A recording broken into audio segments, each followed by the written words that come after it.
Hey, what's going on, folks? Check it out. 3 nights in a row. What is happening here? I mean, it's like, I be honest with you, I haven't left this desk. I've stayed here for 3 straight days. Right? No bathing, nothing. Food delivery. What's the most believable part about that?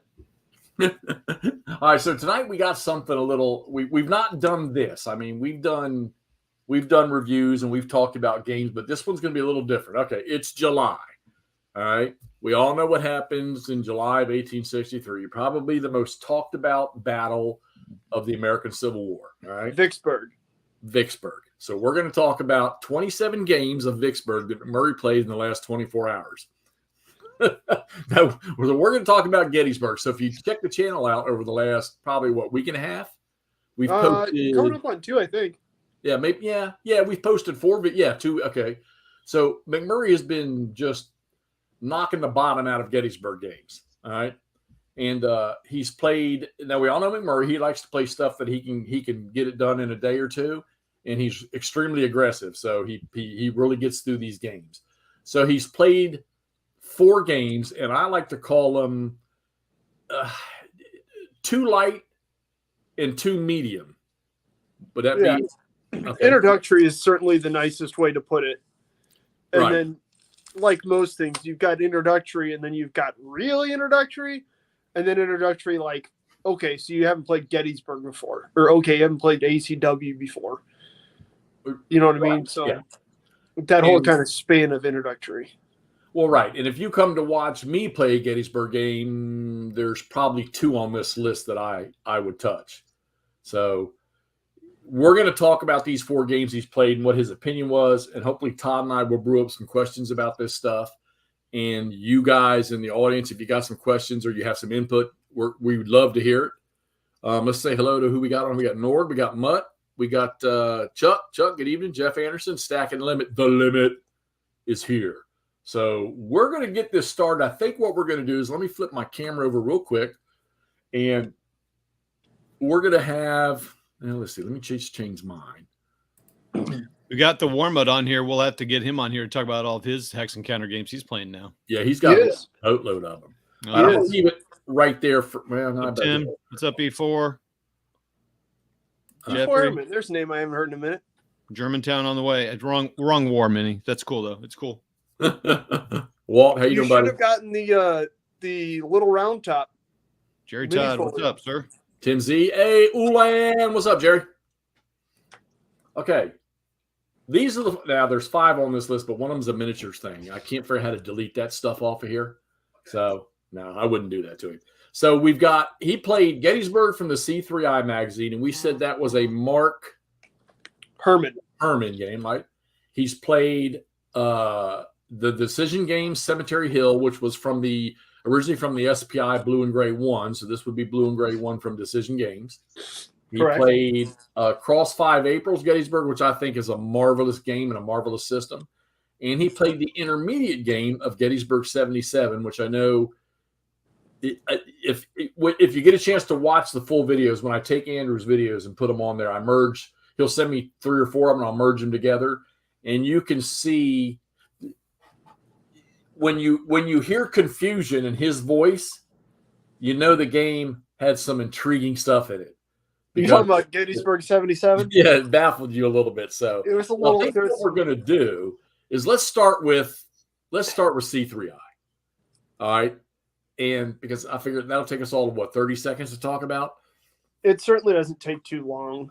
All right, I'm going to pull it up here at Game Board. So real quick, is this the same system that Waterloo game is based on? I believe it is. At least it's out of the same magazine. I'm not sure if it's the same system. Okay. Hey, Joseph, thanks for popping over. Oh, yeah, thanks all. Yeah, all right, Andrew, go ahead and give us your rundown. I know he made some notes, so I did. He's gonna throw some stuff at us here. So here I did have this was a Union victory for me. The individual counters here for the Union are core. And then for the Confederacy, you basically have divisions, right? So each of your 3 corps have 2 divisions. There's not a lot on here. Then there's a Meade and a Lee counter that are kind of just, I guess it's an element of command because you have to kind of operate within a certain bubble of them. I like the map. It is a pretty map. Contour. It is. I think it's the Warren map, or at least it has that feel to it. The map is good. I like it. Nothing here is detailed. The counters aren't detailed. The map is the most detailed thing that you see. Everything's pretty simple. The one weird thing one of the weird things that stuck out to me was there's a Berdan's sharpshooter. Separate unit. Yeah. And it's not even a unit. It just like it just exerts a ZOC. It doesn't really fight. It's just it was weird. It was one of those why is this the focus? We need to put this in here. You know what I mean? Yeah, it's interesting. There he is. Of all the things to make slightly more complicated, that didn't seem like one of those ones that was like, yeah, this makes sense. This should be what we have. What was his purpose? Because I don't see a strength marker on it or strength number. There is, and it's not for combat. It basically just you pull it on and off the table, and it essentially just blocks. Kind of harasses. Yeah, so it prevents movement and, in my case, retreats. Okay. Does the Confederates have something similar? No. Oh, that's interesting. Okay. No. But the other thing that's kind of unique about it that makes it more than just almost checkers, you do have artillery support, but it's not. It's you just have a counter that's I want artillery support or I don't want artillery support, and you have an artillery support strength track down at the bottom there. Okay. So I got you. You burn points. Yeah, but you're supposed to not know what the other guy does, which makes it a little hard to solo for that aspect. It kind of ruins that. Basically, I looked at it and thought, okay, does this side probably going to want artillery support? Yeah, no. And so then I would chuck their counters into my MMP cup and I'd shake it up, dump it out on the table, and then that was the process I did with it because it was one of those, Okay. I don't know, which is by no means perfect, but that is small. Oh yeah, it's tiny. Is it okay? It is 2 sheets of paper. I guess I'm curious if does it feel like Gettysburg at all? I mean, if you've never played, if you are not a Gettysburg person, no. Me? No. It could be the Battle of Fismes for all you care. Themes. Whatever. Theme yourself. The point is, not really. Not really. Okay. Which, on one hand, means that it's too bad. you can, well, kind of, except for that at the same time, I don't think this is a game that you're going to pick up and play because you want to play Gettysburg. If you're already a gamer, you know what I mean? You're going to pick this game up if you've never played a game. A war game.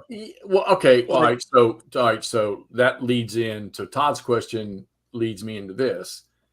So if somebody that's never played Gettysburg, which is probably not going to matter, it's a hiss. If a new Civil War gamer that's never played a Gettysburg game puts this on a table and plays it, is that person going to be able to walk away from this table thinking, oh, now I know stuff about Gettysburg? Yes. Oh, okay. Yes. So again, it's not that everything here is Gettysburg, right? It's not like you're attacking Breed's Hill. You're going to see names. You're going to see places. Absolutely. Is there anything that makes it feel particularly ACW? No, it's zoomed up to the core level. Of course you aren't. Okay. But I'm sorry, maybe I phrased that poorly. You certainly are going to. You're going to know names. You're going to know places. It's just not necessarily anything uniquely. Oh, well, this is obviously Gettysburg.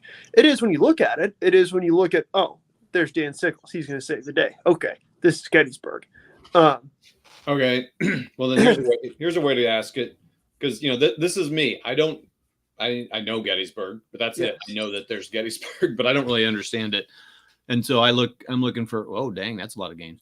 So I'm looking for easier, right? Because I know I could jump into GBACW, but I don't want that kind of detail in this. Yes. But what makes it a Gettysburg? What makes a Gettysburg game for you, or do you want to answer that later? I mean, it's being in that setting, right?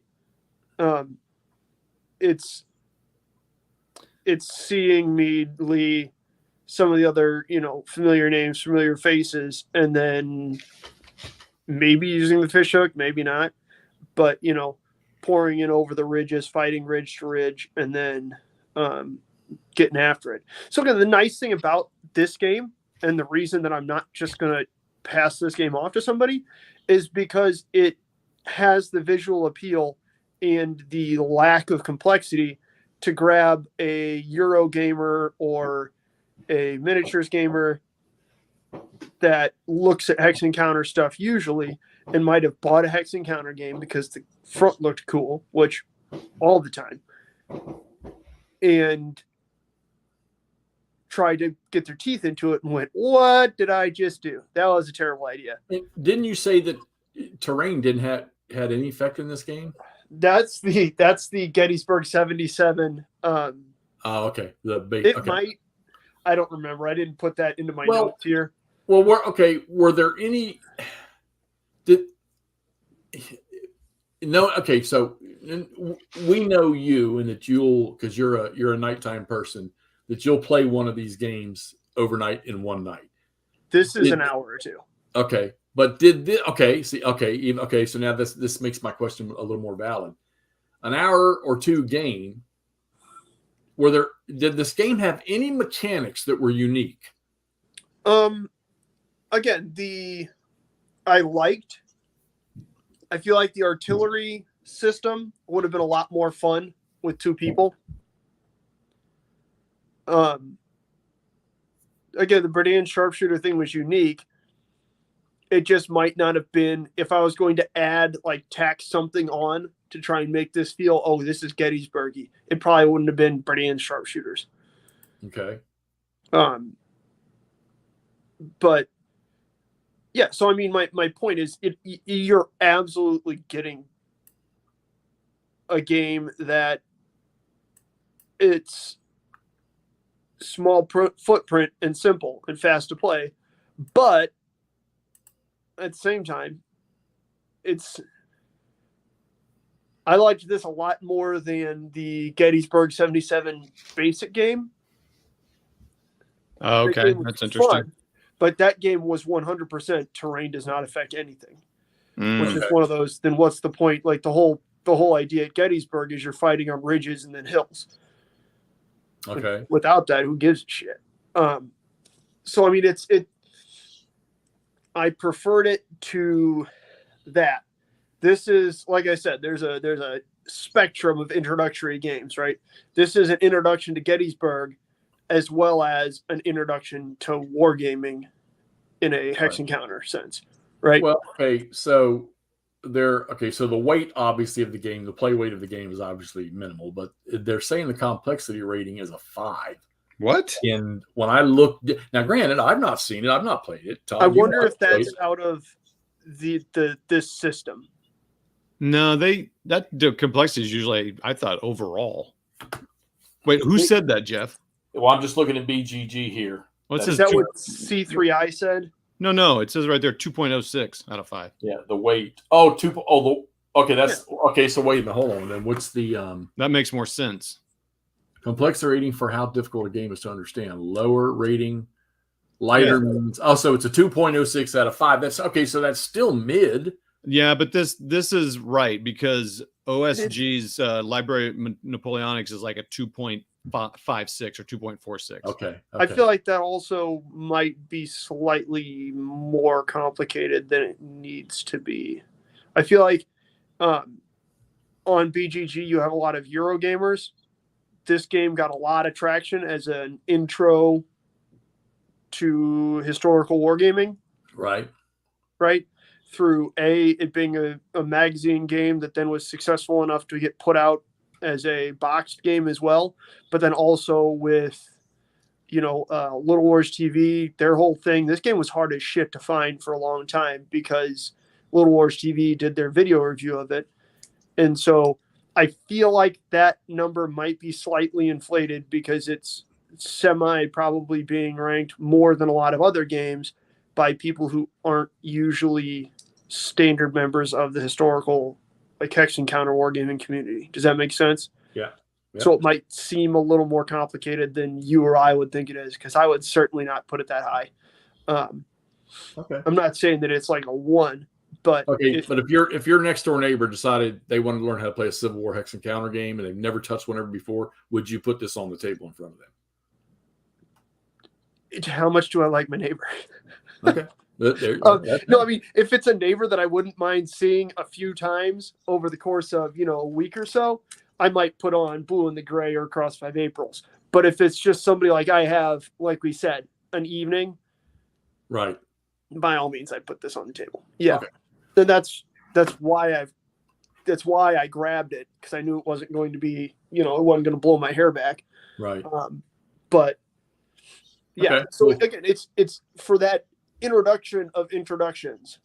It's a good option. All and right, honestly, I need to play the Waterloo game before I give it to Todd, so that I can see if it is the same system. Because if it is, then this all of a sudden becomes a really good introductory series for people. You know what I mean? Like Brian. So, okay, well, if you like this C3I game, go try this other one. It'll use the same system. You know what I mean? I don't know if it is. So that's entirely speculation. Maybe somebody in the comments knows. I certainly do not. All right. So on the McMurray gaming scale of 1 to 10, what's this one for you? This game, 1 to 10.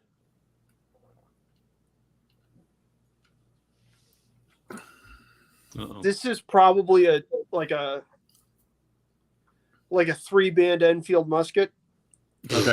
Maybe a second one. It's certainly good. It gets the job done. Really easy, really simple. Right. And it'll certainly work, and you can hand it to that new guy, and he'll be able to figure it out in not much time. All right. All right. Before we go to the next one, Todd, why don't you catch up on the comments? We got any there? So Warma did say it sounded like a good game for him. I think we would agree with that. Mike Hal's on here. Hey, boss, cool stuff. Jerry Todd, we got him. Nordic E4. Ulan, I think the subject will return G77. Then E4 was telling me that I need to get the Gettysburg Companion by Mark Adkin. I looked it up. It's $90. It does look good, but I'll probably hold off on that. Let's see here. Who are Ulan and Mark Herman? Jeff Anderson, BGG rates complexity different than GMT or Wargamer would. Yep, that's 100% correct.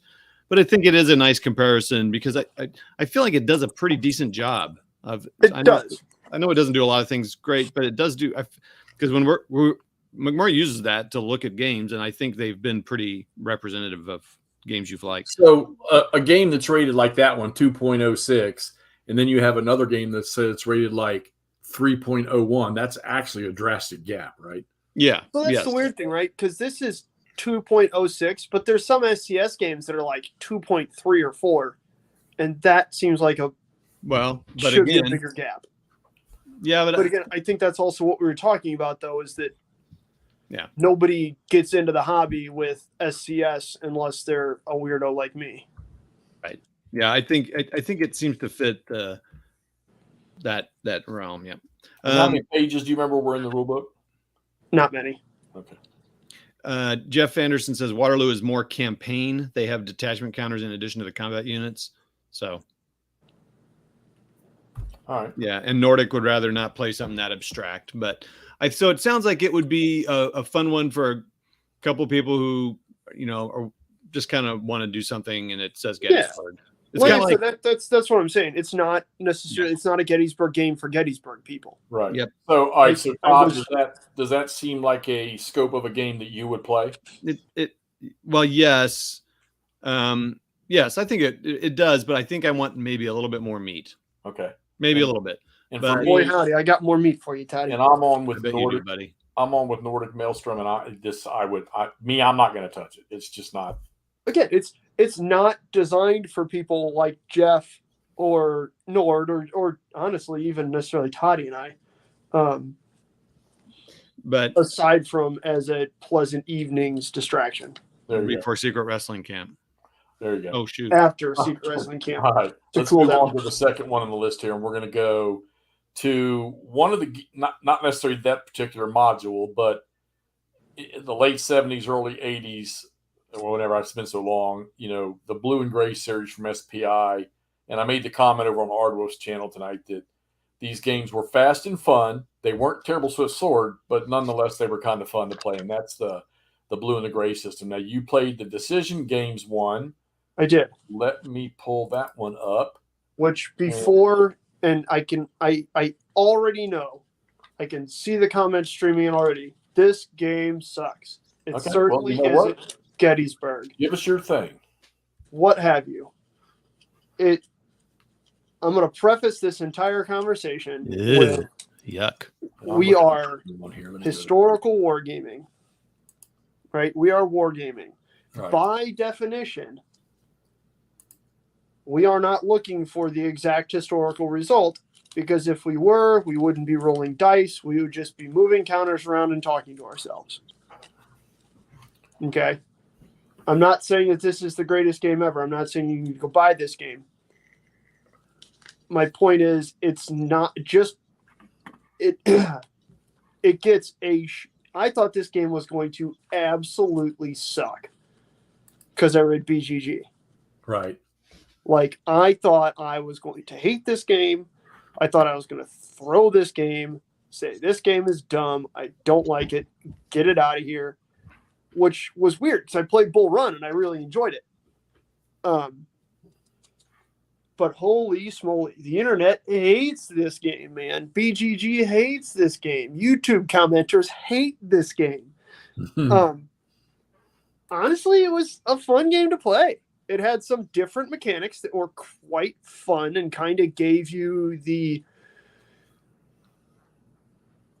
an interesting taste for the Civil War that you don't necessarily get that does make the Civil War in that really kind of specific narrow period entertaining. So here I did again have a Union victory.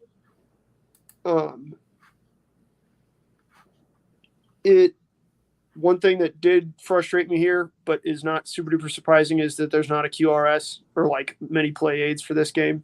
Right. Not a huge deal. I'm dumb and was playing with the map folded in half. Oh, wow. So I didn't have the full terrain effects chart and stuff. But anyways, that's what I get for trying to save space on my table. You bought this one as a folio, right? Did you buy the quad? I bought the quad. Okay, so he bought the Decision Games version. So yes, there's a Decision version. Games map, and here's the old SPI Blue and Gray. Okay. And I have the SPI version, and I will be playing the SPI version.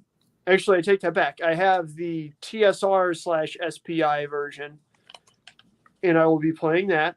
And I am about to have the original SPI flat pack quad version, and I'll play that too. And I'll be the first one to come on here and eat crow and say, "Man, that game sucked," if they truly do blow it out of the water that badly. Well, and there's your difference of count from Decision Games to SPI. So yes, with SPI, apparently Jeff was telling me that there were no backs to counters. Counters were destroyed, and counters were destroyed. That was the end of it. One of the things I kind of liked about this game was, instead of destroyed, when you flip the counter, you have essentially the same stats, but they're yellow. You can't attack at all. But you can still defend at relatively full strength, what have you. Interesting. I thought that was kind of cool, pretty accurately reflected the fact that you can absolutely have blown troops after an attack, that especially in the Civil War, when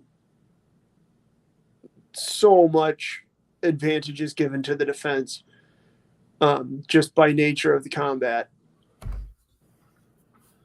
I thought that was a cool mechanic, because then your troops don't flip back to attack capable until the next day.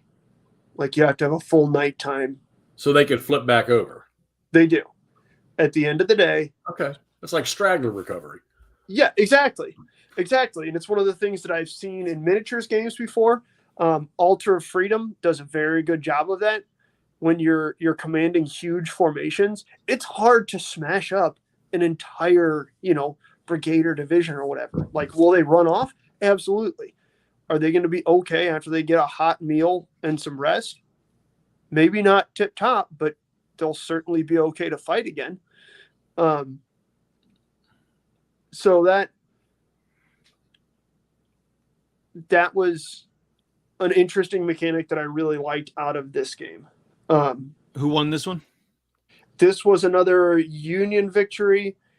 In this game, and you can watch the video, we kind of formed a north and south, right? The Confederacy was trapped on the north, side of Gettysburg. So they held, the north end of Seminary, and where Seminary Ridge and McPherson's Ridge come together. And then all the way kind of across where Ewell's Corps comes down. What is that? The Hagerstown Road up top there, Jeff? No, not Hagerstown. Harrisburg Road? You got Harrisburg, Hunterstown, Carlisle. Coming down Road in Hunterstown and Hagerstown are going to the north and northeast. Yeah, so you're getting the north, the board, instead of being at Fishhook, was split because APL managed to force his way across, what is that, Rock Creek there? Rock Creek, yeah. And then what's the other major one on the other side? I don't know. Nobody ever gets over there. But anyways. Where did this game start? Because I'm looking at those little markers on the map right there. Did this game start with those units in those positions? Yes, there are units on the field. So this is not into the first day already. Yes, so this is not a start at 5 a.m. on June the 1st game. This is more like 1 p.m. because I see early on the map. Ish. Like, we aren't quite back into, like, Ewell's troops aren't necessarily getting there already on the table.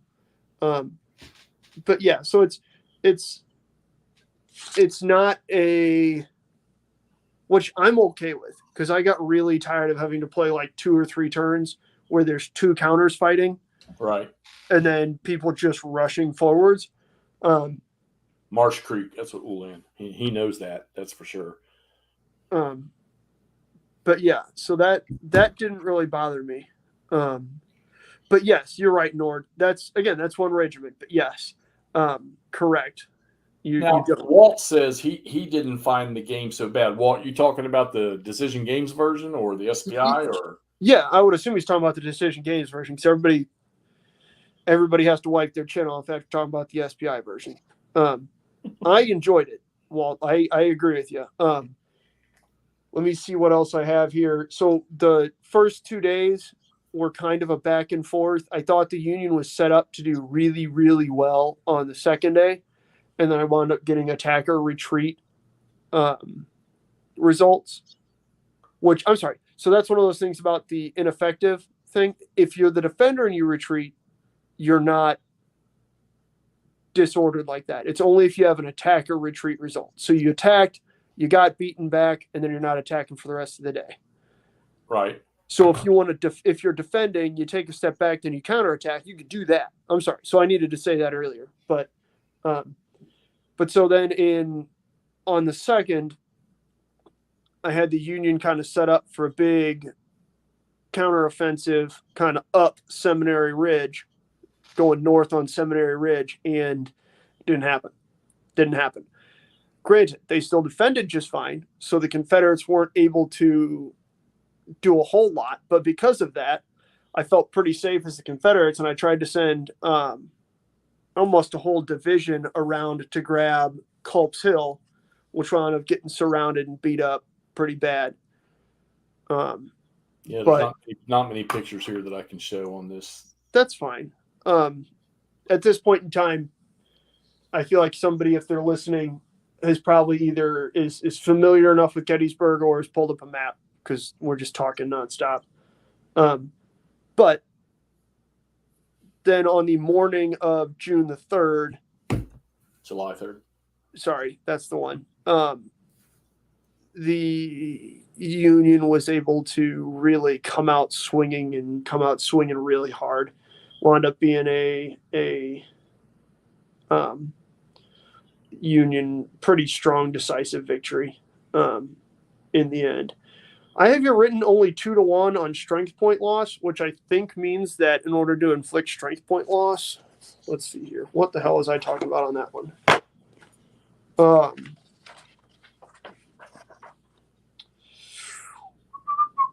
Yeah, in order to get an eliminated result for the attacker, you have to be attacking at a 1-2, and as the defender, in order to force to get a result of an elimination on a CRT, you have to be attacking at a 3-1. Okay. So it was weird. You guys know me. I like games that I kill stuff on. Yeah. That was one of those. Come on, let me kill stuff. But still, I liked that game. I had a good time playing that game. That was fun. Okay. Unique mechanic. Unique mechanic is definitely that that flip to where you are not attack capable, but you can still defend. All right. I liked that a lot. And on the McMurray 1 to 10 scale? This thing is probably getting apples by the bushel and fine Pennsylvania flapjacks. We're definitely ticking up. I think it's held up very, very well for its age. Again, I'm talking about how it's a fun game, because the minute you roll that die the first time, you're not looking for historical accuracy anymore. You're gaming. And would you That's recommend what becomes this? fantasy, pointing at the grumpuses. And would you recommend this to a novice player? I would, especially because you can get Blue and the Gray 1 and the Blue and the Gray 2 boxes and have 9 different scenarios to play. Awesome. All right. Let's move on to number 3, which I'm going to save the other one. Let's go to Gettysburg 78 or 77. No, I'm saving that one for last. Oh, okay. Then we're just going in normal order. We're going to go to Across 5 Aprils, the Gettysburg game, which I love this system. Anything? Agreed. Right. I could not agree more. Great system. This system is one of those systems that makes me very, very sad that it's not being produced anymore and that there will not be any more games in this system in this series. I guess you need to make them. I don't know who holds the patent for Victory Game stuff. Like, who has the rights to this? What are those 2 maps they're showing there, Jeff? That was a comparison. It looked like the one. It's just another game. Okay, I got you. I Yeah. was wondering it was a different module. So explain. Wait a minute. So this is Battle Hymn. Is Battle Hymn across? Yeah. No. They're just. I think somebody is doing a comparison here. Oh, so that I thought. What is Battle Hymn coming from? Compass Games, isn't it? No, what's its lineage for? Because it's a crap. I can't remember now. I'll look it up. Go ahead. All right. So someone will tell us here. This game. Charles likes it. Oh, that was the other thing. Okay. Blue and the Gray has mandatory attacks. Forgot about that. Blue and the Gray has mandatory attacks. You can really monkey around with that and you can play heck with your opponent with that. So, Walt, are you saying that A5A is what Compass is redoing? Sort of? That's what E4 said. And they said someone said Smith. That's what I thought. Interesting. Whoa. I thought that's what the Battle Hymn stuff was based on. Wow. Oh, man. Okay. Okay. So, Across 5 Aprils. You guys know I love this game. You guys know I love this. I love it so much. This box is outstanding. Interestingly enough, it shares 3 games between Across 5 Aprils and the first Blue and the Gray box set. Each one has Bull Run, Shiloh, and Gettysburg.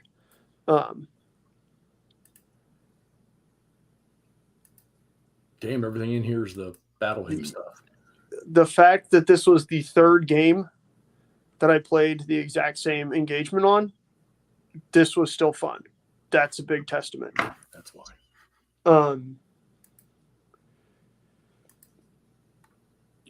In Across 5 Aprils, I did have a narrow Union victory on day one. There you go. Matt Davidson says that Battle Hymn is a Cross 5 April's updated system, and I just saw that on Board Game Geek. That's badass. That makes me very happy, and I hope they don't just update these 5 engagements, but I hope they actually branch out and do some other stuff. This. Now, I don't remember your game looking like this. Are they on? Yeah, it didn't. It didn't. I don't think, aside from, I think during my C3I game, I was relatively fish hooky at one point, maybe. That being said, that whole game is only 6 turns long, so I only recorded one video, and it was end of play. This game was only 6 turns? No. C3I was, right, okay. But, yeah. This game is fantastic. I really enjoyed playing this game. I had a good time playing this game. Like, I had a very good time playing this game. So I started out, like I said, this was a Union win on July 1st, on the evening of July 1st. That being said, and I think I even might have pointed this out in the video that I recorded for you, was I'm not sure I'd call this a Union victory as much as a spoiled Confederate attack, right?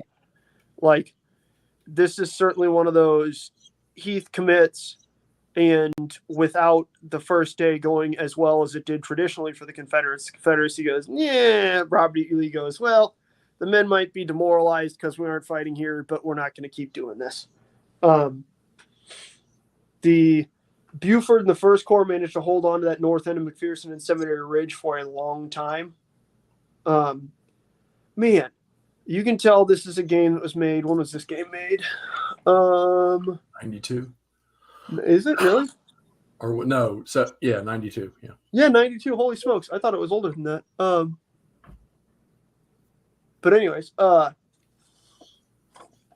man, the writers of this game were part of that Shelby Foote generation, what have you. They think that 11th Corps is absolute dong water. And again, I think we talked about this just a little bit. I don't remember when. I don't know if it was live or not. But I feel bad for 11th Corps. So get a bad rap. They got shafted with assignments. There is not a corps in the Union Army, or maybe even 2 corps in the Union Army, that could have held the open area, relatively open area, not entirely, relatively open area north of Gettysburg against Ewell's Corps rolling in. Yeah. That's absolute insanity. And they had no choice because Reynolds made the decision that he was going to hold at Seminary Ridge. Yep. And then Ollie Howard's like, well, and his entire corps had just eaten the biggest shit sandwich, ever prepared at Chancellorsville. Right. Which, again, you can't really blame him entirely for. Like, the entire time, all of his units were saying, hey, yo, that guy Jackson, yeah, he's over there. Like, we could see him. And everybody's like, ah, ha, ha, silly Dutchman. No one cares about you. And it's even, you can find that in reading, accounts of First Corps, and that's what everybody points at, right? Is First Corps, and then some guys out of Second Corps who are all just mad shit talking 11th Corps, like, oh, the Dutchman didn't stand at all. Like, shut up. Call him 11th Corps, or else everything you're saying is just, yeah, you don't like German immigrants. We already knew that much. But anyways, 11th Corps got smashed up pretty good. But they did a decent job, and for the most part kept, did about as well as you could expect, but they did a pretty good job. my plan for day 2 was to kind of link up along that north end of Seminary Ridge and and McPherson's Ridge. I can't remember what the hill there is. There's a big hill that's always controlled by the Confederacy at the north end of that ridge. But Oak Hill? Yeah, I knew that. I'm dumb. I'm sorry. The Union are never going to hold Oak Hill because they're just going to be constantly getting smacked. That forms a big old salient between Hill and Ewell, and that's never going to happen. And then eventually Longstreet coming in. But holding a little bit and holding on those heights means that as the Confederacy might try and advance between those two ridges, it's real easy for because that's the only place they can get real good combat odds is in those one or two open hexes there, because it's not a big valley there. It makes it pretty easy for Union defenders to smash them up pretty good. So at some point it just becomes, so you can actually see that right in the foreground here, can't you? Yeah. Oak Hill's, I can't show, but Oak Hill is right there. Yeah, exactly. So as you get Confederate units trying to, sit in that valley or come down that valley, because that's really the only place for them to attack with anything even approaching okay odds until they clear Seminary Ridge. Well, it makes it real easy. And also, too, now, so we already know that because Reynolds made the decision and Doubleday followed up with it to stay on Seminary Ridge and fight, because it was good terrain. If you ever go there, you'll see that Howard had no choice but to move forward. Now, we've talked about this before, where Howard's 3 divisions sort of came up within good time frame of each other, and he had originally kept one back on Cemetery Hill and sent the other 2 forward. But then I was about to say he had at least 2 brigades on Cemetery Hill. Yeah. But now there's also the story, which, by the way, you asked me a question today, and I got it wrong. Slocum and Sedgwick. Slocum had the 12th Corps. Sedgwick had the 6th. Now, I got you. There was a story about Slocum returning the favor to Howard of not responding fast enough, like Howard did to him in a previous fight. Yes. I'm not sure anyone's ever going to have that resolved, but 11th Corps was certainly they were the what's the guy's name in Lord of the Flies, Piggy, that just nobody gives a shit about, like, you're here but we don't really like you, we're not going to help you out if we don't need to, you're just here to be here. Piggy. So there's that. This game actually looks a fair amount like mine, where you've got Union troops still on the ridges, and then it's a north to south fight. But anyway, here's a question in Ulan. I want to see if Ulan can answer this. So I've always wondered why somebody didn't put an alternate arrival for Slocum in this game. Ulan, do you have it in your Gettysburg game? Where he pushes it. He pushes the 12th Corps. Because, the 12th Corps actually, on the other side of the creek there, they actually had somebody that crossed and was, in reality, headed in the direction of Early's left flank, but then they got returned. See, he does have that rule in there, so that would be cool. So, what's your Civil War game? Or your Gettysburg game? He's the one that does the Ulan, the last full measure games, the free ones. Jesus, I knew that. Yeah. Sorry, my apologies. Stormed. And I played. That was one of the first games I played. I was looking at that today. So I think that would be interesting, because they would have come in on that flank, which Ewell's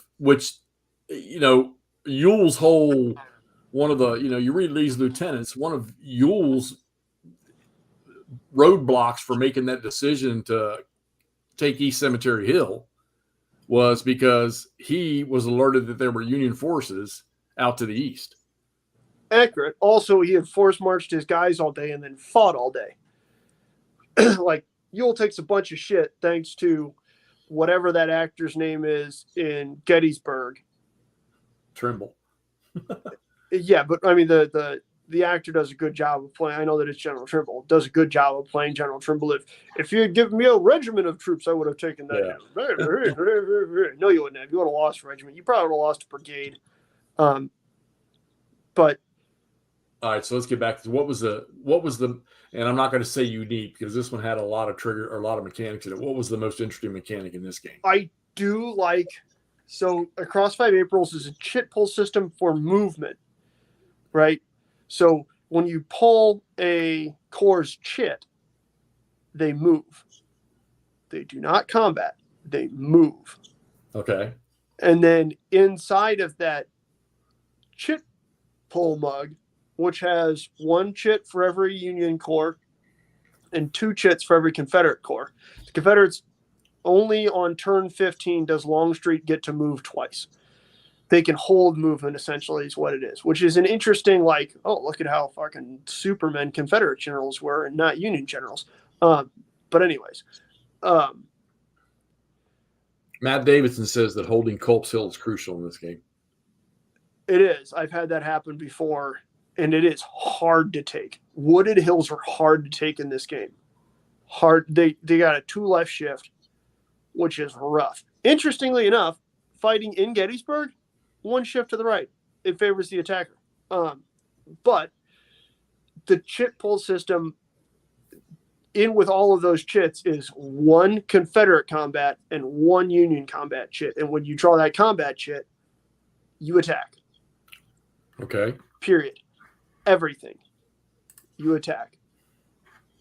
And then it adds an interesting level of, I don't get to plan everything how I want it. Sometimes you just got to attack. It makes it more difficult than in other games to set up these grand, sweeping, meticulous, perfect attacks where everything's just ready and then you step off. Which is I like friction. I think this is an interesting way to do it. It adds a certain level of, like, it's not a game within a game, but you're conscious of that. You're conscious of, has that core gone yet? And it gives you a little bit to think about other than just, oh, I just want to do this, right? You got to think about what's coming more so than in a just, okay, now it's the Confederate turn, move all your stuff, do all your combats, then I'll come back into the room. Where did your game end in this one? My game ended, again, basically the Confederacy wasn't able to get the gains and the traction that they got historically. And so on the evening of July 1st, Lee just said, nah, we're not doing this. I see blue stars on that map. Are those victory locations? Those are Union victory locations. Okay. So those only count for the Union. The Confederacy has... At what point? At the end of the day, each day? Not day 1. Okay. Day 1, it's purely casualties. And the Confederates, to end on day 1, have to inflict 1.5 times the casualties the Union does. The Union just have to inflict more than the Confederates. Okay. Which kind of goes... Again, I think I might have been talking to Todd or you, either way. This is just a weird... The victory condition makes it seem more like you're in the mindset looking at a victory of Grant than you are necessarily Meade, right? Because for the Union, it's just one of those, well, I killed more of them, they killed more, or I killed more of them than they managed to kill with me. Well, and I also, that's all I have to do.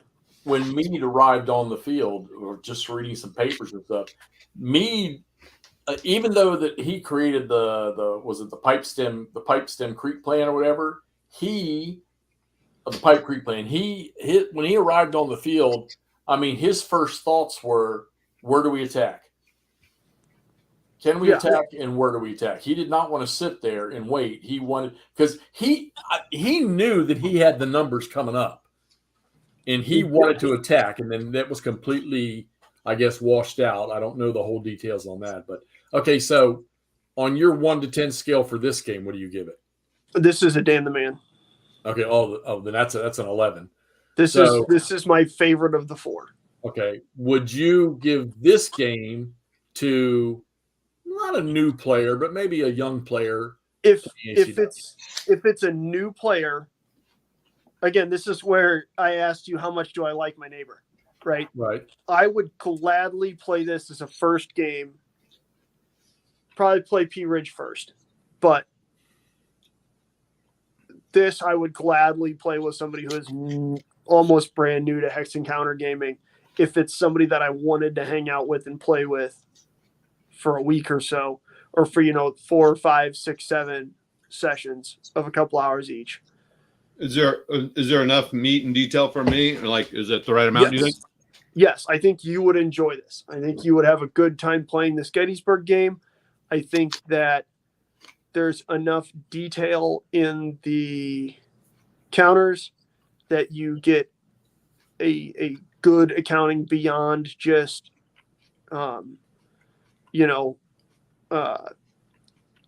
beyond just core and division commanders. Okay. Now, I'll tell you what I see when I look at this game, and granted, I've played A5A, played 2 or 3 of the games in there.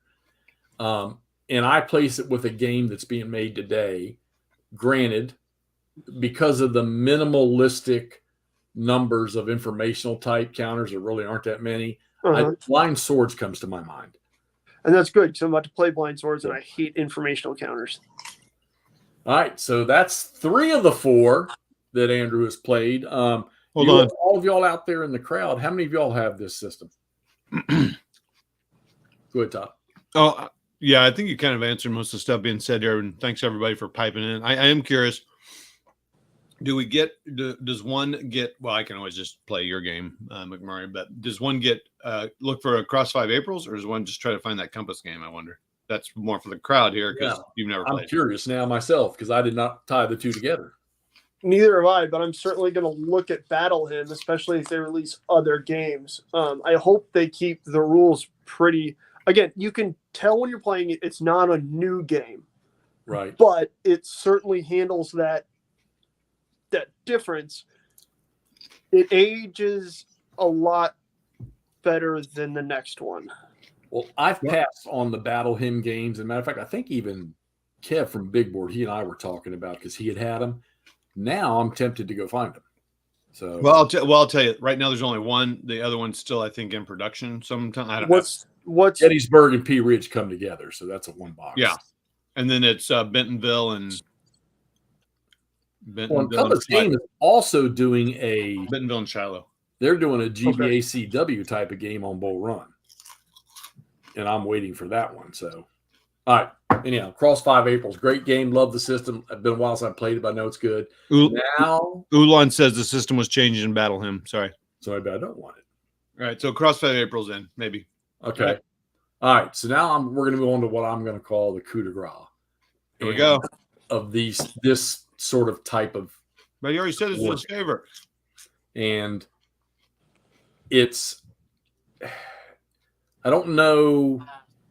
I mean, there's Civil War games out there that have progressive sets of rules and stuff, but I think this one was unique. We're going to talk about Gettysburg 77 because Andrew just played the medium rule set. I've played the medium rule set. He played the base rule set, which I think he laughed so hard that he just flipped the game over and moved on to the medium rule set. But before we start talking about what you played in this, I want to address this basic rule set thing. Could the basic rule set in this game teach a never gamer how to play Hex Encounter games? Yes. Because it involves what? Movement, combat. Yep. Okay. And not a whole lot of other detail you got to think about. Correct.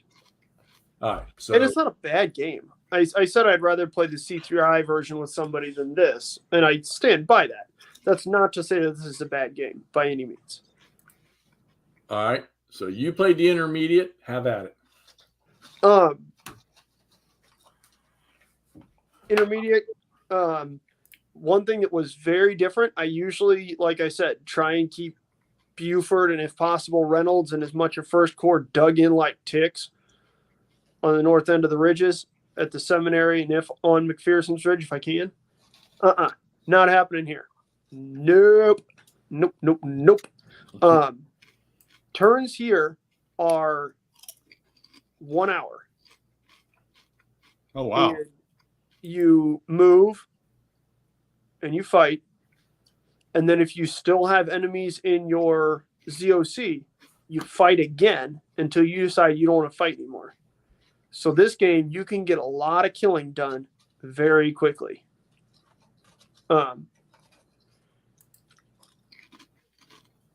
So Interesting map. It's a gorgeous game for its the age. map is beautiful. It's weird. It's a little wacky. It's not necessarily the easiest to read, but it is gorgeous. I really like this map. I wish Nordic. some of the type was a little easier to understand. Real quick, is this the same but updated version of that Gettysburg game with the Squares with the cannon on the front? Yes, That was in 1950 something or whatever. correct. Probably 60 something. Okay, thanks. You played that one too, didn't you? I have not played that one. Oh, okay. Well, I almost bought it. I did. I think the first one started in 58 or 59. I think 65 was when it was released in hexes instead of squares. Right. Oh wow. But Okay. yes, beautiful map. Again, Wow. some of the writing is a little hard to read, like on the roads. But other than that, it's fantastic. That's awesome that somebody did that. That's pretty cool. That is pretty cool. There's minimal stuff on the map in terms of geographical information and victory, game information, because there are 3 games in the box. Other than that, here our counters are brigades.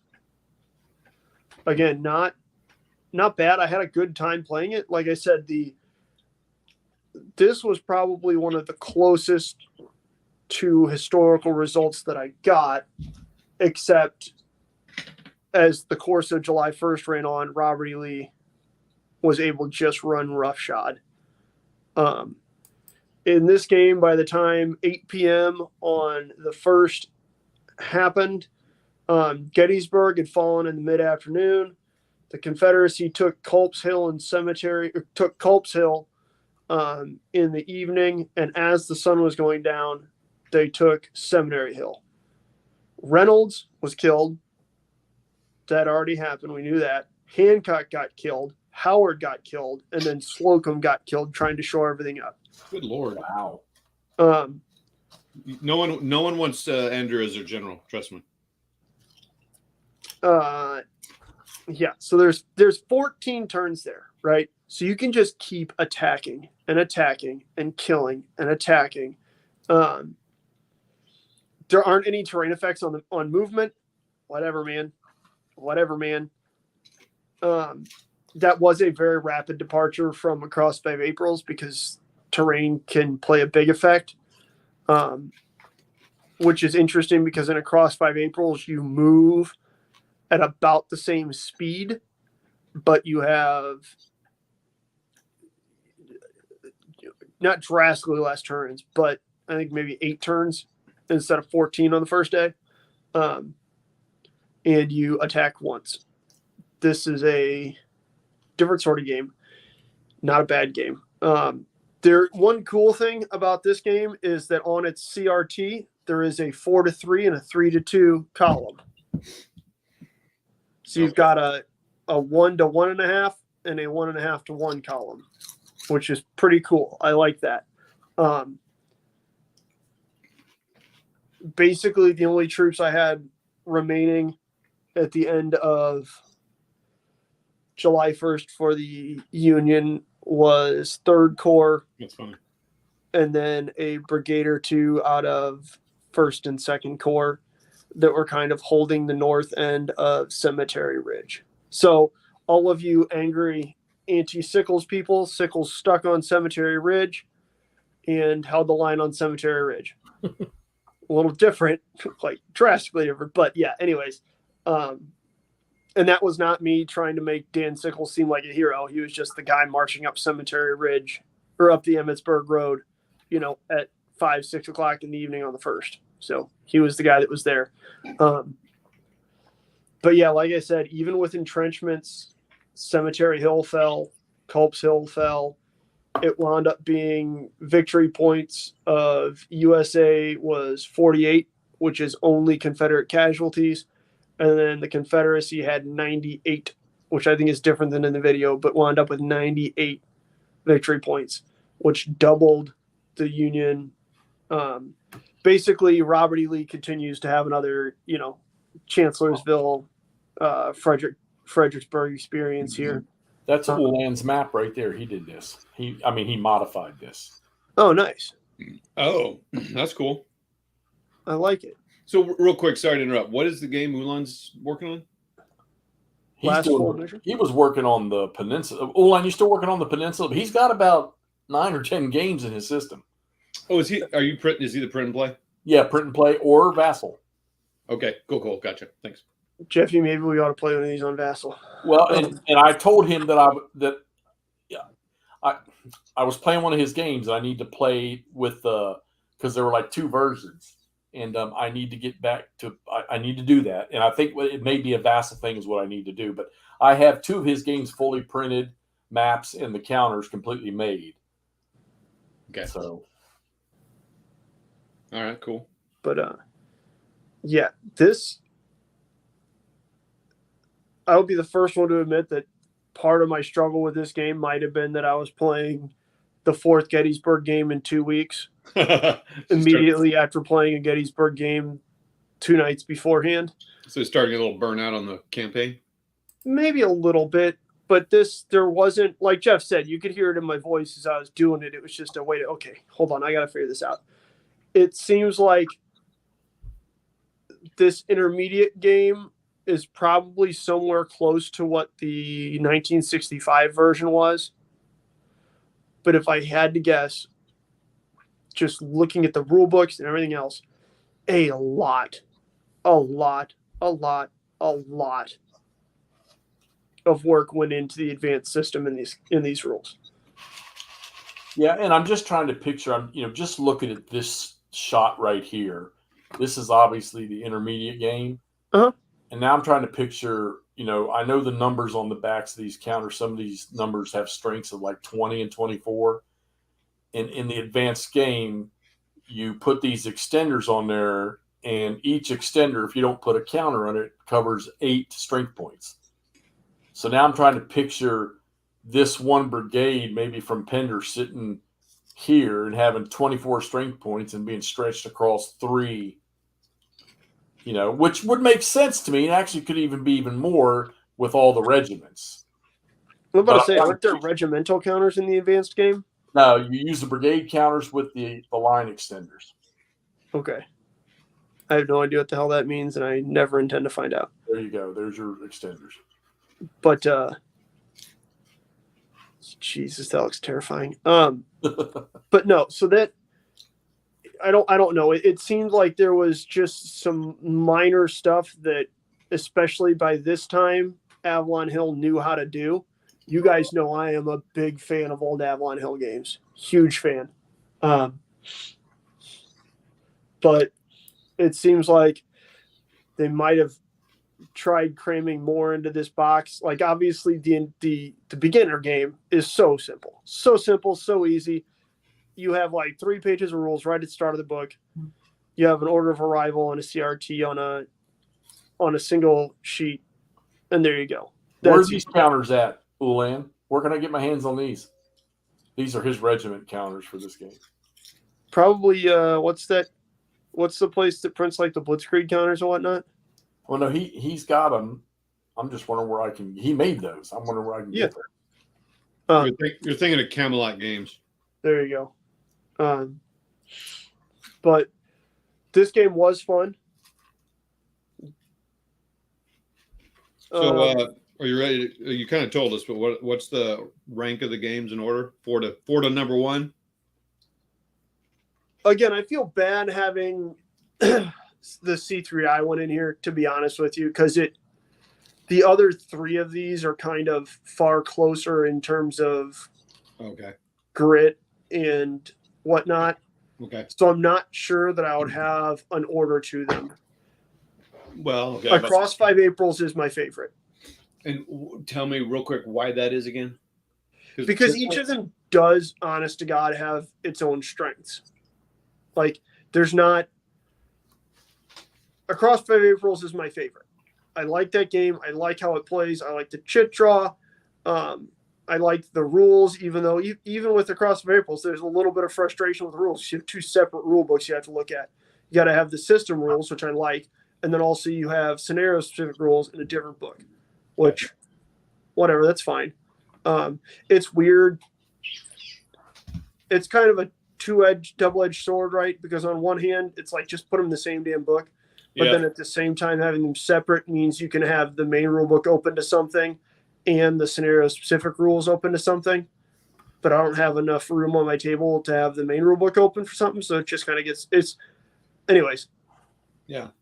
Across 5 Aprils is my favorite out of these, which might also be slightly tainted because I like the fact that there's other games in the system. Blue and the Gray was a fun game to play. Yeah, I think we're seeing here a mismatch on the weight there. It's a 3.67. That must be for the advanced game. Yes. I mean, so that's kind of a bummer that's on there because it's like no one, like from what I hear, no one plays that. Correct. That's the thing, right? The advanced or the introductory game for Gettysburg, this Gettysburg, might actually be lighter than C3I. Yeah, that wouldn't surprise me. But again, that's why I feel like that C3I is kind of in a bad spot. You can buy any of these 4 games and have a great time playing them. None of these are Mid-War Sicily. None of these are games that pissed me off and I hated playing so much that I just recorded it so that I could get the damn game done with and off my table. Right. Okay. Cool. I prefer Across 5 Aprils. I like the fact that Blue and the Gray, once you learn how to play it, you can play any of these 4 games, or if you get Blue and the Gray 2 from Decision, instead of having Antietam, they've got first and second Bull Run or something like that. I don't know, but my point is then you can get 5 games in the second pack, I think, which is pretty slick. So my point is, with that system being understood, you can play 8 or 9 separate games. Gettysburg 77 is it's a classic. I enjoyed playing it. The map's beautiful. The counters are simple to understand. They're a little hard to read because they're old counters. You got the standard. I didn't realize I was back on camera. You have the standard small print type stuff. But yeah, I do. Where is it? I do, for everybody who's angry, right here have the TSR Decision, or the TSR SPI Blue and the Gray. So we'll be playing that. Yeah. But Edward Kern, that's who you guys can all get angry about. Well, the only thing that TSR would have done was change the map. Maybe so. I have no idea. They may not have done that in those. So I have no idea. They did Terrible Swift Sword. They changed the Terrible Swift Sword original map to the pink, green, and which doesn't bother me. A lot of people don't like it, but it doesn't bother me. But that is here. I will play that. Like I said, I'll also have a copy of the flat packs, the original SPI flat pack here in not too long that I can compare it to. You're, like I said, you're not going to be angry playing any of these games. Even the C3I one, huh? Uh-huh. You just can't. If you're walking into it looking for Terrible Swift Sword, obviously you're going to be angry. Right. Like, if you have a brain in your head and you can read the back of the damn box or BGG so you have an idea of what you're walking into, there's no reason you should be mad playing any of these games. I don't mind a small footprint game if you give me some good mechanics to make the game interesting. And that's the thing. It's not going to be interesting for you because you know too damn much about Gettysburg and you're too damn invested in it. There's no point in you playing it. Right. Like, that's my point, is as long as you can read and look at a game, there's no reason that anyone shouldn't like these. Like, I can understand you just not playing C3I's Gettysburg. That makes sense. It does. Just like I'm not going to walk in and pick up Terrible Swift Sword or what's the GBACW? Most Fearful Sacrifice. 3 days of Gettysburg. 3 days of Gettysburg. I'm not going to pick one of those up and be like, this game's fucking unplayable. I hate it. This game's trash. No, it's not what I'm looking for. I'm able to read and see that, okay, that's obviously not what I'm looking for. So I'm not going to try and play it, get pissed off, and trash talk it. Right. You're going to have fun playing any of these 3. Cool. Plain and simple. If you play Across 5 Aprils or Blue and the Gray, you're going to have an automatic into other games you can also play. I enjoyed all these. I didn't give you a rating for Gettysburg. 12, right? I think you're probably going to get a Jeff Bridges out of that. Okay, here we go. Not necessarily the 20th Maine, but you're certainly going to be calling people dude afterwards. No, you're going to have fun playing any of them. They each have their strengths and weaknesses. If there's certain mechanics that you like, go back and look at what I just said, were all the individual mechanics that were different about them, and find one that has a mechanic that you like in it. If there's certain mechanics that you hate, like chit draw, then don't play Across 5 Aprils. Chit draw is the best invention. So it sounds to me like none of these 4 games, even though they were fairly smooth play from top to bottom, none of them had any identicality. They were not identical in any way, shape, or form. No, not really. No. I think, again, I would put more of my comparison between these games between the last 3 of them, and I think I had very different plays in each of them. Like I said, Blue and the Gray went all 3 days. It was a decisive Union victory. The only other Union victory I got was Across 5 Aprils. But like I said, that wasn't necessarily so much a decisive Union victory as a failed Confederate attack. Right. And then in Gettysburg 77, again, A.P. Hill and Ewell just smacked the living bejesus out of the first 3 or 4 Union Corps they came across. And then Longstreet came in, and it was just, okay, we're done. Well, I'm always going to say there was always the one important thing that's missing from all Gettysburg games. Dan Sickles' mustache. Look at that thing. Look at that thing. Come on. Cousin TJ. Well, it's hard for him to be there given that he got himself shot by his own sentries, because of course he fucking did. I don't know. I'm kind of in the, you're right. If I play a Gettysburg game, it better, to me, I'm going to be angry if it doesn't somewhat represent Gettysburg. I'm not opposed to so if you've ever watched it, though I'm sure some of you have, watch Callendale play Line of Battle.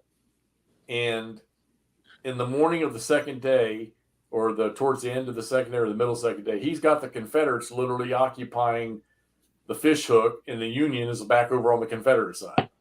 And I don't know how he did it, but he did it.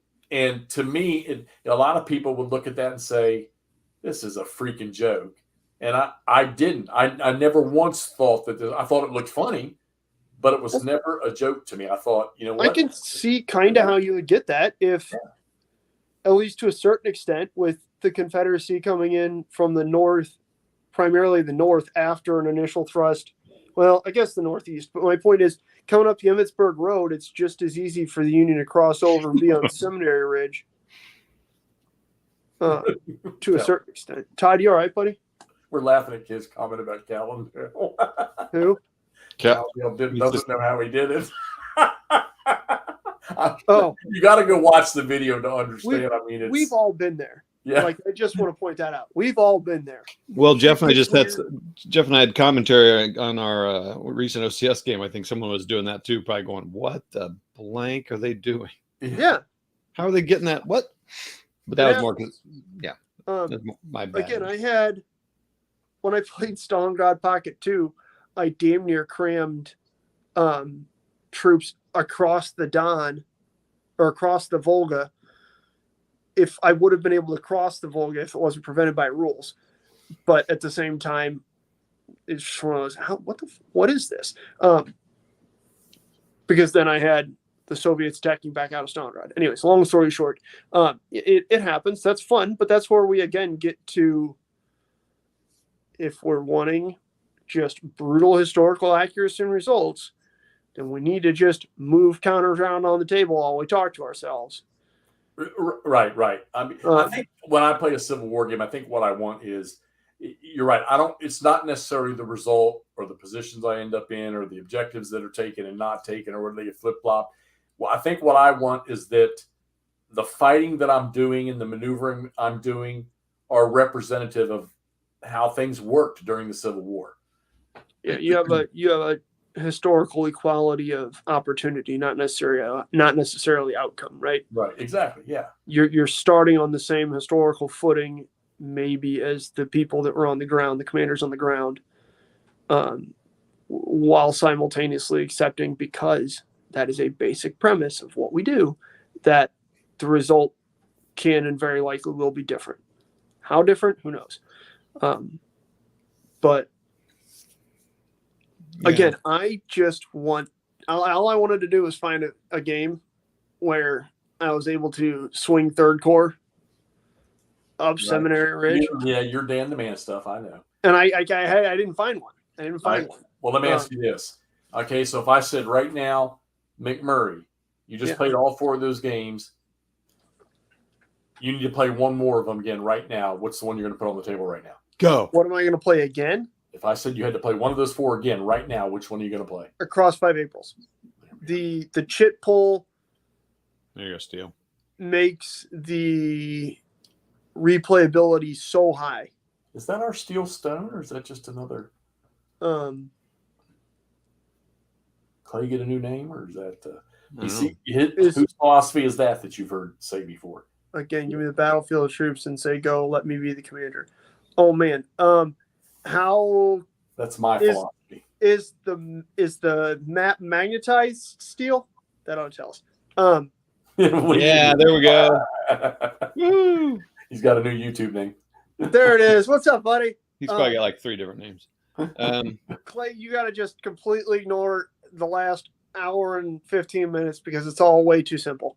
Give me the battlefield. Give me my troops. Tell me what my victory conditions are, and let me do it my way. And don't you dare tell me at 9:20 in the morning on July 1st you need to kill Reynolds. I don't want to hear it. Yeah, it's stupid. That is, however, the battlefield objectives do play into Gettysburg 77. So some of those victory points were from holding Culp's Hill and Cemetery Hill, right? Not a whole lot of them. I think only like 15. I think Culp's Hill was 5 points. Cemetery Hill was 10 points. But that was kind of a cool little chunk out of there that they all have victory locations and hexes in them. Gettysburg 77, I think, was the only one that made that a victory condition on day 1. Okay, I guess here's my question. So, of course, you're going on a DQ run. Many war muts leaving for a DQ run, of course. Thanks, there you go. Pick me up something while you're out there. Yeah, really, we could use something. So, I know World War II, well, sort of. I don't really know it either, but I just claim I do. But so like a bulge game, there's certain aspects that really show, it's the terrain is one. You got the woods, the limited road usage. There's confusion. There's troops that kind of really stand their ground and give the Germans a heck of a time and prevent, and I'm not talking about just airborne. I can't remember the unit, but up north. So there's some things there that are represented and you're like, okay, I'm playing a bulge game. Mm-hmm. So what are the things so when I think of Civil War, and the reason I like GCACW, the one game I played, but yet now I own all of them, is that there's that chaos of commanders because the commanders played a big role. They play a big role in everything, but especially in the Civil War, because like you all, everyone that knows Civil War knows all these names, which I think is a pretty fascinating thing. And that's Reed commanded this, but Reed was really kind of wishy-washy, but McMurray was, this commander, but he really charged. So I just curious, part of like if they have P Ridge and Gettysburg, is there, like, oh yeah, this is a besides the map. I mean, the map is easy. One of the things that I liked about the chit pull, right? Because not only is it a chit pull, it's not a traditional chit pull like you'd see in Panzer battles or something like that, where you pull it and then you do all of that formation's movement, or all of that formation's actions. The difference between the chit pull being a movement and then you have a random combat chit really, at least for me, does a lot to get that. These guys don't have. There's no radios. There's no like field telephones. Dude, if you're lucky, you might see a signal flag. Probably not, though. Yeah. Odds are you're just waiting for some random dude to ride up on a horse and be like, General Reynolds says his regards. He's engaged. What the does that mean? Well, perhaps what I'm thinking here is like some of the troops different. Like maybe a general was kind of a newbie in here, so he wasn't really a good commander. So, but later on, if you played him in a later battle, he was better. Any of these have that kind of thing, or I don't even. Maybe that's not even a relevant question. You can probably find some. Or is that reserved for more complicated games? I mean, can you see a commander by a command rating?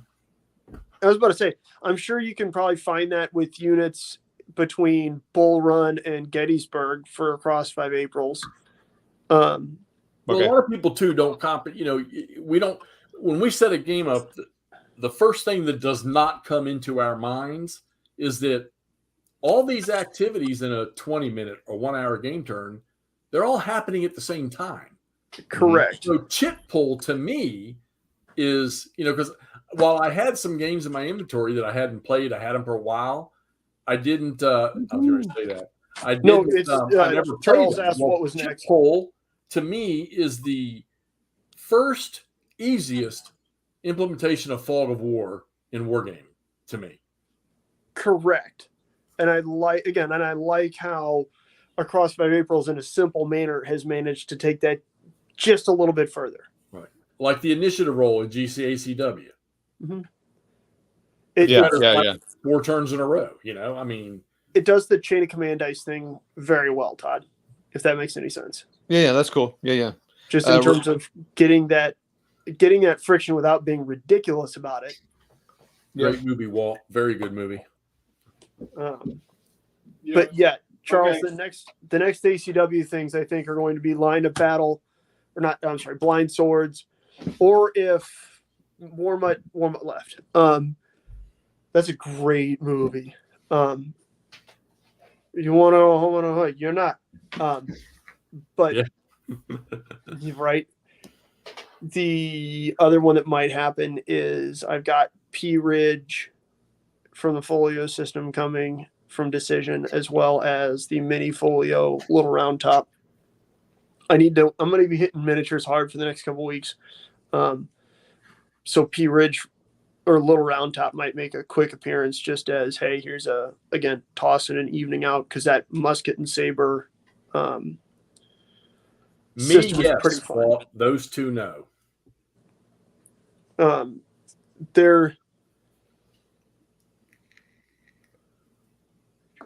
No, I haven't played Civil War Victory games. I almost bought a copy of it, but then I didn't. I actually, and I know this is another one that I'm going to catch a bunch of shit for. For a full view of the war, I have a good time playing House Divided. I know, Jeff, don't. No, it's all right. It's all right. No, because it's eventually going to make me get 4 of the people out and play it. So, I have a spare copy of A House Divided. If you like a game, you like a game. Yeah, I agree.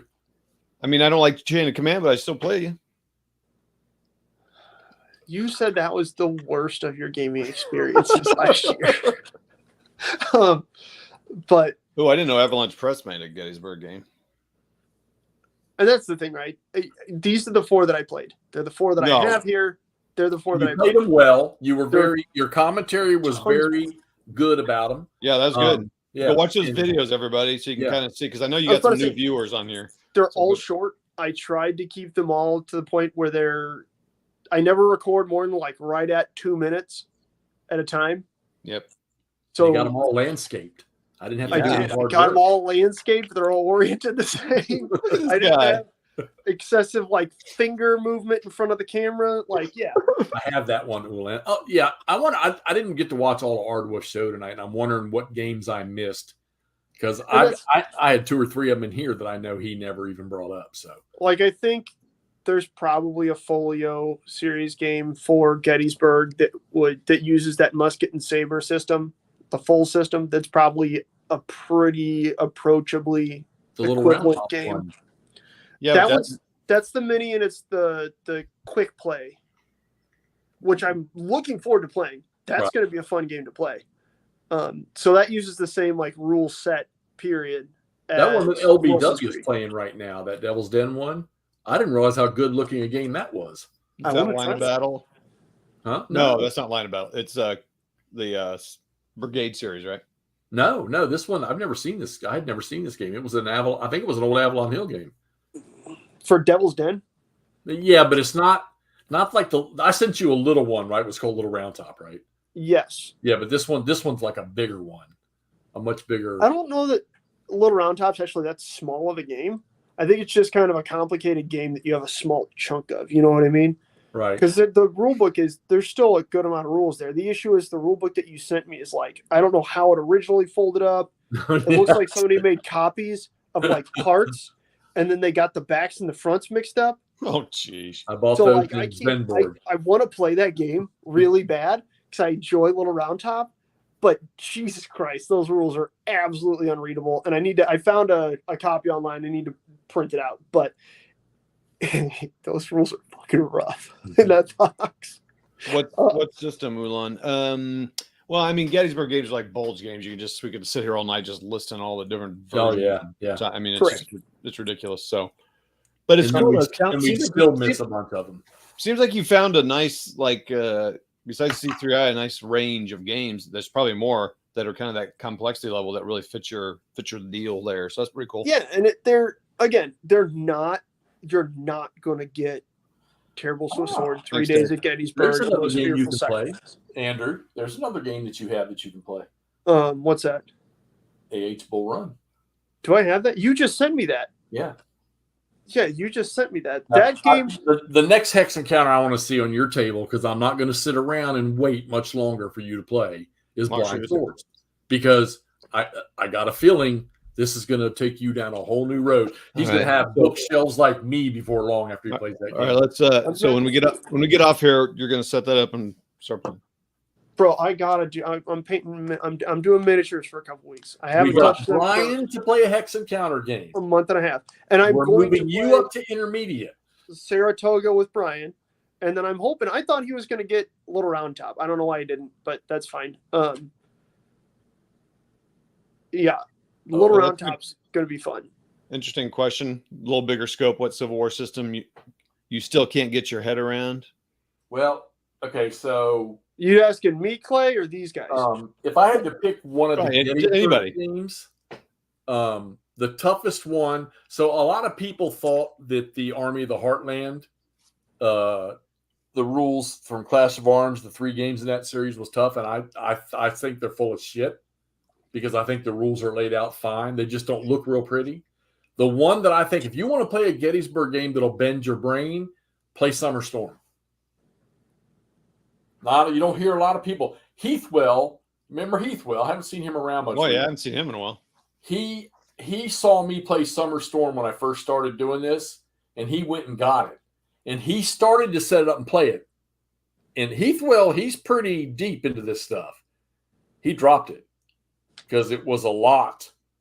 In this game, in Summer Storm, you have the ability to play the maneuver campaign to get to Gettysburg, or you can just play Gettysburg. And that game has a lot of the depth in that game. And it's Rick Barber's game. Rick Barber made the entire game with his maps like you see in the ones McMurray's holding in his hand right there. Yeah. But that game is entirely his. And So, it Jeff, is a deep game. How much more time do you have tonight, Jeff? You aren't working tomorrow. No, I'm going to play golf at 10, so. Lots of time. That's late. Means you're going to wake up at 9. Means you don't have to go I'll sleep wake up till about 8:30. probably 3. Regardless. So we're going to play the Little Round Top scenario on this tonight. Because you're going to walk me through Blind Swords. I mean, Jeff, you were pushing him. See? What are you gonna say? No, McMurray, I'm not gonna play Blind Swords with you. Yeah. Yes, I played that. Ulan, I got a video. I shot where I played that game. That game came to me from Rich Champion, as a matter of fact. And he sent me I got the Chattanooga one too, which I was bitching about no games on Chattanooga. One of the other things that I know we talked about a little bit, or ad nauseum, depending on your perspective, is I still want to take and mess with, and Jeff and I were talking about this immediately before starting this, that Bloody Mohawk, War of 1812, and French and Indian War system that Bill Molyneux created. And I really still want to just, because it's simple. It's simple in a different way from C3I and the introductory Gettysburg game, but it's simple. It's that much there's not a lot of head crunching, which is kind of nice sometimes. Sometimes you just want to sit down and just play something fun. I really want to take some of these smaller actions. And I think what I was telling Jeff about was railroad cut. Right. Maybe the tip of the angle, 20th Maine. You could focus on just the 20th Maine. You could focus on just whatever the 2nd Wisconsin or whatever or Minnesota that got sent into the gap between Cemetery Ridge and Sickles' right flank. 82% casualties. Exactly. Stuff like that. That sort of stuff would lend itself nicely to that Bloody Mohawk, that system, for lack of a better term. When you play the blind swords, now we've watched you play games for 3 tonight. When we play games for 3 years, you mark my words, you will not play this game with the same ferocity that you play these other games. Why? Why not? I guarantee you won't. Why not? Ooh, guaranteed. Clay, I guess there's not that many people that have systems that they're having a hard time wrapping their head around. I'd say everyone for me, but I don't play enough games. So. Clay, I was about to say, you bought a copy of Army of the Heartland, didn't you? Because you were asking me about it. Me? What were you saying, McMurray? He was talking to Clay. Oh, no, my point is I very intentionally avoid things that might just it's not often that I take the gamble of, well, this might be a little too mustardy for me. I think blind swords might be the most complicated one. Well, that's my point, is that's kind of the first time that I've ever really just jumped right over that hurdle. And unfortunately for me, it's just that high. I know. Fortunately for me, this idiot over here next to me, that side on the screens, this moron is about to walk me through it like a child. So, I mean, it who knows? We'll see how it goes. It might be. Hopefully, it's not. Fateful Lightning is a good game, Ulan. It really is. Yeah, I know I can feel it without you even playing. I know this is going to be a different thing for you. This is not going to be like any Hex Encounter game McMurray's ever played. Man, you're making you're really selling this high, bro. You're sure? It's a great. I don't know if he's selling it high or if he's making. And then when he's done, you're going to see how happy he is with it, Todd. That you're going to want to go get it and play it. My lease ran out a long time ago. But you never played it. You had this game? I didn't have that one. I had what's the kind of intro? Not intro one. You had blind Stonewall Sword. Yeah. Oh, okay. I think it's a little smaller battle and stuff. Again, we're starting with the smallest because there is. I was reading more the not the Devil's Den. The Little Round Top scenario in here is a introduction. Yeah, that's how I started. That's to the system. So, cool. Yeah. Yeah, Clay, my Civil War system I struggle with is pretty much any game. But you like GCACW. Well, yeah, I did that one time. And there you will again. And I will again. Soon. But there's a lot there I don't understand. Claystone, you need to put all that shit down that you got on tables that you're playing. What? And you need to set up Army of the Heartland and play it. You bought the damn thing. You asked me about it because you like Crunch. That game is perfect Crunch. Jeff is still just bitter that you're playing Hurricane successfully. To the world of guys that I know that play big games, not Clay because I haven't tried it yet, but people that all the comments that I saw about that game, and I played 2 of them, and I didn't struggle one little bit with them. So, Clay's got to be no problem. Yeah, I agree. 100%. You just remember that when you're tracking ammo on Gettysburg 77 Advanced. Oh God! I'm talking myself out of that one quickly. But I now know. that I saw Ulan's regimental counters with individual batteries, Mhm. I can make those up. That might change that a little bit. But You know what? I'm just sitting here thinking too. Wonder if I could take the terrible swift sword counters because they have strengths on them and play the advanced system just using those counters. are you about to do what we were joking about me doing with our Den 44 and just playing it with the SCS rules using like 3 values that are on the counter just to piss people off? I'm not saying that's a terrible idea, but that's a dick move. I love it, but that's a dick. That's when you don't go live. You just shoot video and say, Yeah, you just shoot after turn. Yeah, "Oh my God." maybe that's what I'll wind up doing with. I'm not gonna lie. I did have one game that I played. Okay, that it was starting to just get under my skin, and I wanted it done, but I knew I needed to finish it, so I kind of moved the counters around. like the last 2 turns because I didn't want to finish it. And I moved the counters around, and I saw the video. Dog, the one time that I had counters move outside of me playing a game was when we played Ardennes a couple years ago, and I sneezed, and like everybody cleared out of Bastogne, and I was so sad I almost cried, and then I just never talked about it until you're like, dude, what the fuck happened? And I had to explain it to you all shamefully as shit. Hey, didn't you I know you sent me the 7 days. Did you get the Shiloh in the Antietam game? I have Antietam, I don't have Shiloh. Okay. That's another good one because you were gonna send me Shiloh. Yeah, I didn't send that already. No. Yeah, Chuck's saying I need to try that one, so I'm assuming the Worthington one. Oh, Yeah. Yeah. And do you know the Summer Storm that Steele's talking about? Yeah, that's the Rick Barber game I was talking about a minute ago. Okay, I got it. That's the one I'm saying. That's the one Civil War game that I had a hard time wrapping my head around the rules. Yeah. Okay. Not that they were bad; they were just deep, real deep. So deep. Okay. Sometimes you just get rules that, even though they might not be that complicated, just for whatever reason, it doesn't click. Something doesn't make sense, and it just throws the whole system off. Yep. Again, it's like, I know that you hate the fact that I haven't played Men of Iron yet, but for whatever reason, reading those rules just kills me, man. You I don't know might what as it well is. send that I just fucking can't box stand to it. me so I can give it to somebody who will use it. Huh? You might as well just send that damn thing to me so I can give it to somebody who will use it. I should give it to that guy who convinced me that it was a good purchase. Oh, it was him? Yeah. Really? Back in the day, because You he's took not advice wrong. from a guy that won't even touch that era of the world. No. In the wardrobe's defense, he's right that it shouldn't be too crunchy. It's just something with how the rules are written that they just bug me. Right. Great medieval battles from, what was that, SPI? The quad? Yeah, the bookshelf game? Phenomenal. Love it. Again, unfortunately, like across 5 Aprils, it's a fantastic example of a great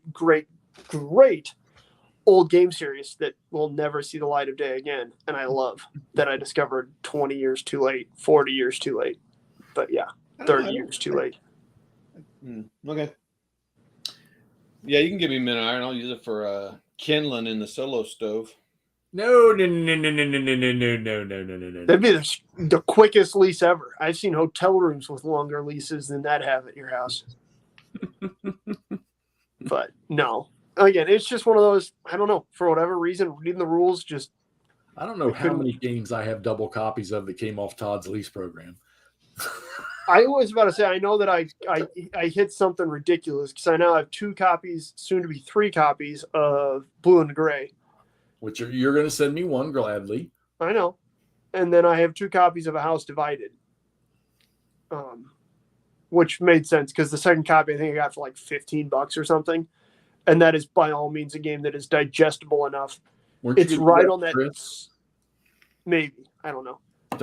But it's right on that same level as some of these.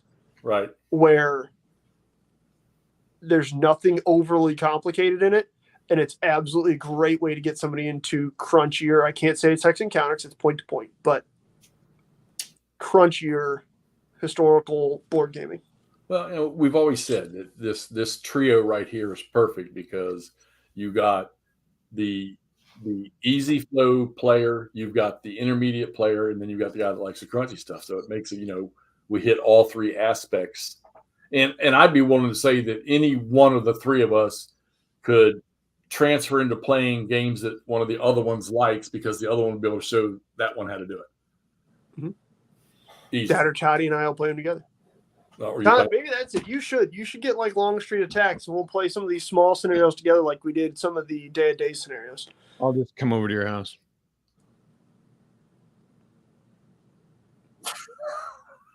There's already a game that we're supposed to be playing together set up over here. It's not getting destroyed by this humidity, is it? Oh, you told me to not worry about that. I asked him about that earlier today. I know, because I've also asked you about that, and you're like, "Oh, don't worry about it. It'll be fine." He probably hasn't even walked out and looked at the sides. Are probably curled up. All the counters have peeled off. I specifically asked you about that. Yes, I better order another copy. Many times. You're fucking with me. Never mind. He's smiling. Look at him. He's just messing with me. You're a dick. All you wonderful folks out there, man. I'm telling you what, we're sitting at 18 viewers right now, but we kept 19 was low as we got. It kept going back up to 20, 22, 23, 24. So good stuff. I appreciate you guys hopping in. I knew, and I think we all talked about, we knew this was going to be a decent show tonight, and I think it really was because I think we talked a lot of good Gettysburg stuff. Got a lot of great input from all of y'all out there. Definitely appreciate that. I need to fulfill my commitment to old Ulan, Jerry Todd there. I need to play. I think I'm going to have to do it on Vassal, but I need to play one of those because I'm like I say, messing around with the one that he redid. It was fun. The system, it's fun. It's not strenuous. It's got some historicity to it or historicalness to it. So I need to give it another shot again. Clay, play the freaking Army of the Heartland. I'm telling you, you're going to love it. Andrew's going to go down the Blind Swords Road and never turn back. He'll be selling all his miniatures by week's end. All right. And then we'll get Todd going down that road too. And all the rest of it. Selling all his miniatures road. It's 18 minutes till July 4th. All the rednecks down here have gone to sleep, apparently, because there's nothing going on. I don't hear any fireworks. They were earlier. But all y'all have a great holiday tomorrow. And look us up for some more stuff. Appreciate it. Hey, make sure y'all hit that like button down there. Give us the clickies on the thumbs up thingy down there. And if you know somebody that's interested in stuff that doesn't know about us, me, Todd, you can catch Andrew on either one of our channels. Tell them, man. Get them over, subscribe to us, and so they can catch up to some of the stuff. Because I think we kick it around pretty good when the three of us get together and we're talking about specific games and just stuff in general. So, all right, we're going to kill this. Thanks, everybody. We'll talk to y'all later. Have a great July 4th. See ya. Bye, guys. Thanks for stopping by.